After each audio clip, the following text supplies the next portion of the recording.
ஆசையா ஒரு ஹெல்மெட் வாங்க போய் எம்ஆர் ராதா மாஸ்க் போட்ட மணியஸ்ட் கேங் கிட்ட மாட்டிக்கிட்டு கடைசியில அந்த ஹெல்மெட்டையும் யூஸ் பண்ண முடியாம தவிக்கிற தவிப்பு இருக்கே. நான் சொல்றது தலைக்கு போற ஹெல்மெட் இல்ல. என்ன ஹெல்மெட் அப்படிங்கிறது மாஸ்க் படம் பார்த்தவங்களுக்கு தெரியும்னு நினைக்கிறேன். படம் பார்க்காதவங்களுக்கும் புரிஞ்சிருக்கலாம். அப்படி புரியாதவங்க மாஸ்க் படம் பார்த்து அது என்ன ஹெல்மெட்னு தெரிஞ்சுக்கோங்க. ஒரு படம் நல்லா இருந்தாலும் ஒரு படத்தோட ஸ்கிரிப்ட் நல்லா இருந்தா மட்டும்தான் வெற்றிமாறன் சார் வந்து பிரசென்ட் பண்ணுவாரு. அவரோட பேனர்ல பிரசென்ட் பண்ணியிருக்காருன்னா கண்டிப்பா இந்த படம் நல்லா தான் இருக்கும் அப்படின்னு ஒரு நம்பிக்கையில தான் இந்த படத்தை போய் பார்த்தேன். படத்தோட ஓப்பனிங் சில இரவுகளுக்கு முன் அப்படின்னு ஆரம்பிக்குது. நம்ம டைரக்டர் நெல்சன் தான் வாய்ஸ் ஓவர் கொடுத்திருப்பாரு. அவர் வாய்ஸ் நல்லா இருந்தனாலேயோ என்னவோ தெரியல, படம் ஃபுல்லாவே அவரே வாய்ஸ் ஓவர் கொடுத்துட்டாரு. அதை கொஞ்சம் கம்மி பண்ணிருக்கலாம்னு வச்சுக்கோங்களேன். எம்ஆர் ராதா மாஸ்க் போட்டு கொள்ளடிக்கிற ஒரு கும்பல், அந்த கும்பலை தேடி அலைகிறாரு நம்ம ஹீரோ கவின். எதுக்காக அந்த கும்பலை அவர் தேடி அலைகிறாரு? ஆண்ட்ரியா யாரு அப்படின்னு ஒரு கொஸ்டின் மார்க்கோட படம் ஸ்டார்ட் ஆகுது. முதல் 10 நிமிஷம் ஒரு 1/4 மணி நேரம் ஒரு மாதிரி தான் போகும். பாட்டு, லவ், கிவ்னு ஹெல்மெட் வாங்க சீன் வந்ததுக்கு அப்புறம் படம் ஒரு விறுவிறுன்னு போகும் பாருங்க. நீங்க ஜாலியா என்ஜாய் பண்ணி பார்க்கலாம்.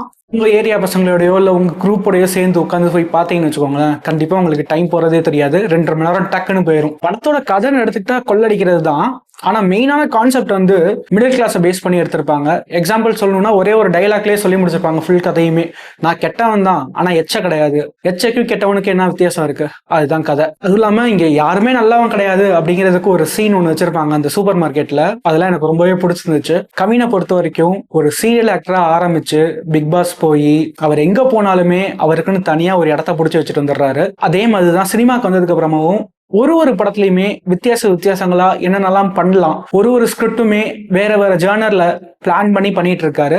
அதே மாதிரிதான் இந்த படத்துக்கும் பண்ணியிருக்காரு. கவினுக்கு ஈக்குவலா ஆண்ட்ரியாக்கு வந்து இந்த படத்து மேல அப்படி ஒரு நம்பிக்கை போல இல்ல, அவங்க ரோல் மேல இருந்த நம்பிக்கை கூட இருக்கலாம். ஏன்னா இந்த படத்தை வந்து அவங்களே ப்ரொடியூஸ் பண்ணியிருக்காங்க.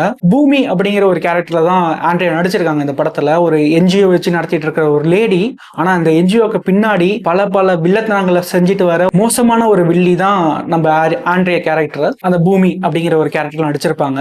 நம்ம வட சென்னைக்கு அப்புறம் ஆண்ட்ரியா வந்து இந்த மாதிரி ஒரு கேரக்டர் கண்டிப்பா நின்று பேசும் அப்படிங்கிறது எந்த ஒரு சந்தேகமே கிடையாது. அதுக்கப்புறம் நம்ம சார்லி படம் ஃபுல்லா அங்கங்க வந்துட்டு போவாரு. ஆனா படத்தோட கிளைமேக்ஸ்ல ஒரு ட்விஸ்ட் ஒன்று இருக்கும். அந்த ட்விஸ்ட்ல கண்டிப்பா நம்ம எல்லாருக்குமே மாநகர படம் ஞாபகத்துக்கு வரும். படத்தோட சினிமோட்டோகிராஃபியா இருக்கட்டும், மெயினா எடிட்டிங்கா இருக்கட்டும், ரொம்ப முக்கியமா நம்ம ஜிவி பிரகாஷோட மியூசிக்கா இருக்கட்டும், எல்லாமே படத்துக்கு பலம் ஊட்டுற மாதிரி தான் இருக்கு. முக்கியமா இந்த படத்தோட டைரக்டர் விக்ரமன் அசோக், இவரை பத்தி சொல்லணும்னா இவரோட மேக்கிங் ஸ்டைல் எப்படி இருந்துச்சுன்னா வெற்றிமாறன் சாரும் நெல்சனும் சேர்ந்து ஒரு படம் எடுத்தா அப்படி இருக்கும். அந்த மாதிரி தான் இருந்துச்சு. படத்தோட விறுவிறுப்பா இருக்கட்டும், இல்ல படத்துல வர காமெடியா இருக்கட்டும், டார்க் காமெடி, நெல்சனோட ஸ்டைலும் வெற்றிமாறன் ஸ்டைலும் கலந்து ஒரு கலவையா தான் இருந்துச்சு அந்த வாய்ஸ் ஓவர் எல்லாமே. அதே மாதிரி படத்துல 2 பேருமே இருக்காங்க. ஏன்னா நெல்சன் வந்து வாய்ஸ் ஓவர் கொடுத்திருக்காரு, வெற்றிமாறன் சார் வந்து படத்தை பிரசன்ட் பண்ணியிருக்காரு.